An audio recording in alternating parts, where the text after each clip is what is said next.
Hello बच्चों, हम पढ़ रहे हैं आओ करे और सीखे, जो कि कक्षा 6 से 8 के लिए हिंदी की वर्कबुक है। और आज हम इसका जो पेज नंबर 224 करेंगे। पेज नंबर 224 आज हम करेंगे, जो कि पढ़िए और समझिए हैं। तथा इसी तरह के और वीडियो देखने के लिए और सारी जानकारी के लिए हमारे चैनल को सब्सक्राइब कीजिए, जिससे कि आपको सारे नोटिफिकेशन तुरंत मिल जाए। तो चलो शुरू करते हैं।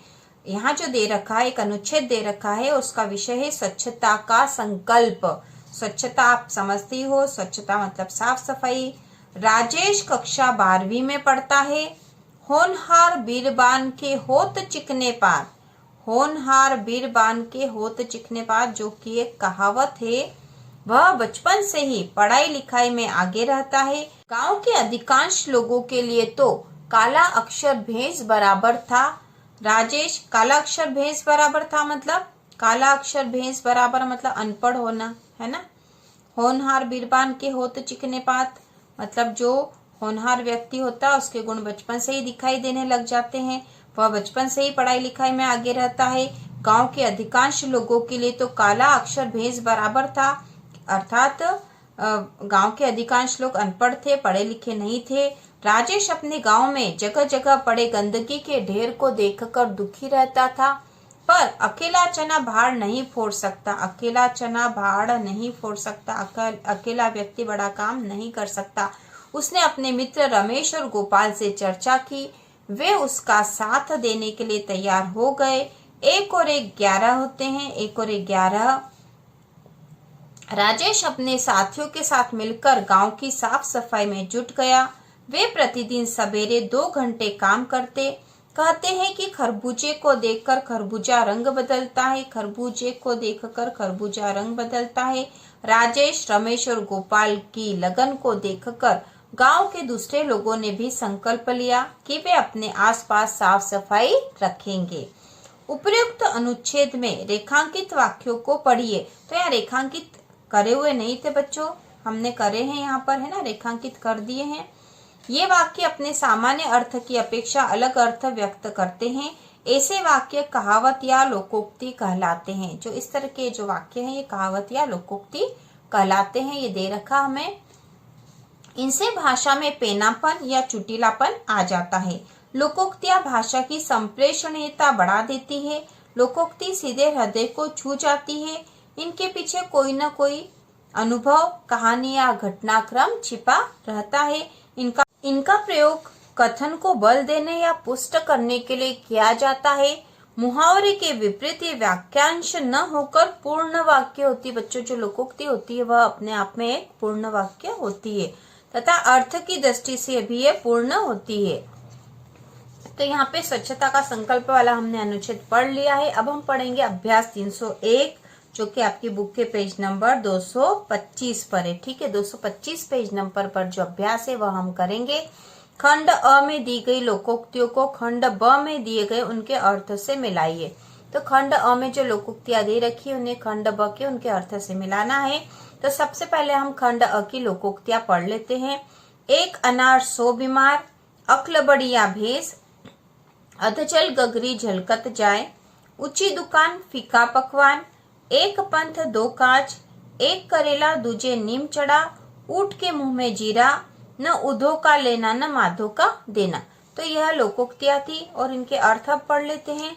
थोड़ा ज्ञान या धन होने पर भी प्रदर्शन अधिक करना, प्रसिद्ध की तुलना में गुण कम होना, किसी वस्तु की अधिक मांग होना, बल से बुद्धि श्रेष्ठ होना, बल से बुद्धि श्रेष्ठ होती है, आवश्यकता से कम होना, अपने काम से काम रखना, एक साधन से 2 काम बनना, गुणहीन व्यक्ति कुसंगति में और बिगड़ जाते हैं। तो अब हम इनको मिला लेते हैं। 1 अनार 100 बीमार, ठीक है, 1 अनार 100 बीमार मतलब है किसी वस्तु की अधिक मांग होना, किसी वस्तु की अधिक मांग होना, ठीक है, या फिर इसके पीछे नंबर डाल के लिख सकते हैं।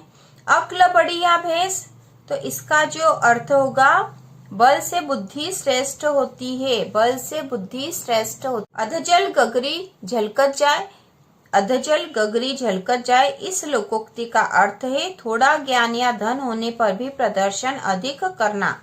ठीक है, थोड़ा ज्ञान या धन होने पर भी अधिक प्रदर्शन करना। एक पंथ दो काज, एक पंथ दो काज का अर्थ होगा एक साधन से दो काम बनना। ठीक है, एक साधन से दो काम बनना। ठीक है, पांचवा होगा, पांचवा है ये, चौथा छूट गया। देखो, ऊंची दुकान फीका पकवान, ऊंची दुकान फीका पकवान का अर्थ होगा प्रसिद्ध की तुलना में गुण कम होना। ठीक है, गुण कम होना, प्रसिद्ध की तुलना में गुण कम होना, ये चौथा है। पांचवा है एक पंथ दो काज, इसका अर्थ है एक साधन से दो काम बनना। छठा है एक करेला दूजे नीम चढ़ा। ठीक है, एक करेला दूजे नीम चढ़ा, तो इसका अर्थ होगा गुणहीन व्यक्ति कुसंगति में और बिगड़ जाते हैं। गुणहीन व्यक्ति कुसंगति में और बिगड़ जाते हैं, ये छठे का अर्थ है। सातवां है ऊंट के मुंह में जीरा, इसका अर्थ होगा आवश्यकता से कम होना। ठीक है, आवश्यकता से कम होना। आठवां है न उधो का लेना न माधो का देना, इसका अर्थ है अपने काम से काम रखना। ठीक है, आठवां है अपने काम से काम रखना। तो इस तरह से हमने ये वाली एक्टिविटी जो है पूरी कर ली है। पेज 225 की अभ्यास 301 हमने पूरा कर लिया है। अब हम आगे करेंगे। अब हम करेंगे अभ्यास 302 जो कि आपकी बुक के पेज नंबर 226 पर है। ठीक है, पेज नंबर 226 पर है। तो यहाँ पर दे रखा है लोकोक्तियों से संबंधित कहानी या घटना को सुनाइए। तो आपकी लोकोक्ति से संबंधित कोई कहानी या घटना है उसे यहाँ सुनाना है। फिर दे रखा अपने समूह में अपने क्षेत्र स्थानीय भाषा की लोकोक्तियों को सुनिए, सुनाइए और लिखिए। तो यदि आपको कोई लोकोक्ति आपके स्थानीय भाषा की हो तो वो उसे आपको सुनानी है और यहाँ लिखनी है। ठीक है, तो यहाँ पर हम कुछ 5 लोकोक्तियाँ लिख लेते हैं। यदि आपको दूसरी आती तो वो लिख सकते हो, तो लिख देते हैं। कोई सी भी लिखी जा सकती है। अंधेर नगरी चौपट राजा। ठीक है, अंधेर नगरी चौपट राजा। फिर अपनी अपनी ढपली, अपनी अपनी ढपली, अपनी अपनी ढपली, अपना अपना राग। ठीक है, अपना अपना राग। फिर तीसरी है अपने, चलो ओखली में सिर दिया, ये लिख लेते हैं। ओखली में सिर दिया तो मुसली से क्या डरना, मुसली से क्या डरना। ठीक है, मुसली से क्या डरना है, तीसरी लिख दी हमने।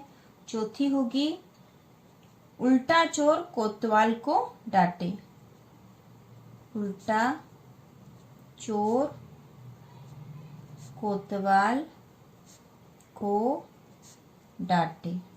और 5वीं लिख देते हैं बंदर क्या जाने, बंदर क्या जाने अदरक का स्वाद, अदरक का स्वाद। ठीक है, तो ये मैंने लिख दी बच्चों। आपको स्थानीय तौर पे यदि कोई कहावतें याद हो तो यहाँ लिखनी है।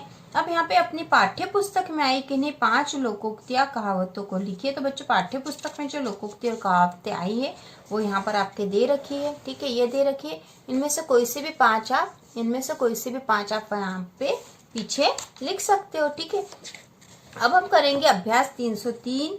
अभ्यास 303 जो कि आपकी बुक के पेज नंबर 227 पर है। ठीक है, 227 पेज नंबर पर जो अभ्यास दे रखा है उसे हम करेंगे। निम्नलिखित मुहावरों और कहावतों को छांटकर अलग अलग लिखिए। ठीक है, अलग अलग लिखना है, मुहावरे अलग लिखना है और कहावतें अलग। तो पहला जो दे रखा अक्ल का दुश्मन होना, तो यह एक मुहावरा है। तो हम लिख देंगे अक्ल का दुश्मन, अक्ल का दुश्मन होना, यह एक मुहावरा हमने लिख दिया। फिर खिसियानी बिल्ली खंबा नोचे, खिसियानी बिल्ली खंबा नोचे, यह एक लोकोक्ति है। तो हम यहाँ पर इसे लोकोक्ति वाले कॉलम में लिखेंगे। खिसियानी बिल्ली खंबा नोचे। ठीक है, ये लोकोक्ति है। खोदा पहाड़ निकली चूहिया, खोदा पहाड़ निकली चूहिया, ये भी एक लोकोक्ति है। खोदा पहाड़ निकली चूहिया, यह क्या बच्चों, यह लोकोक्ति या कहावत है। ठीक है। आसमान टूट पड़ना, तो यह मुहावरा है, तो हम इसे मुहावरे वाले कॉलम में लिखेंगे। आसमान टूट पड़ना। ठीक है।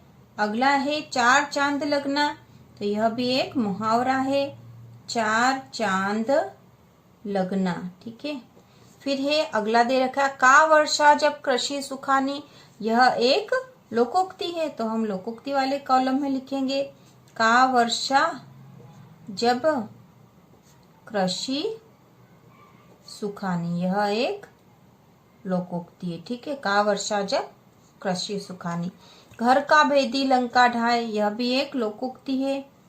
घर का भेदी लंका ढाए, यह एक लोकोक्ति है। ठीक है।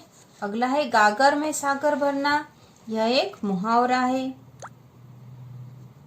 गागर में सागर भरना, यह एक मुहावरा है। फिर अगला है लोहे के चने चबाना, तो यह भी एक मुहावरा है।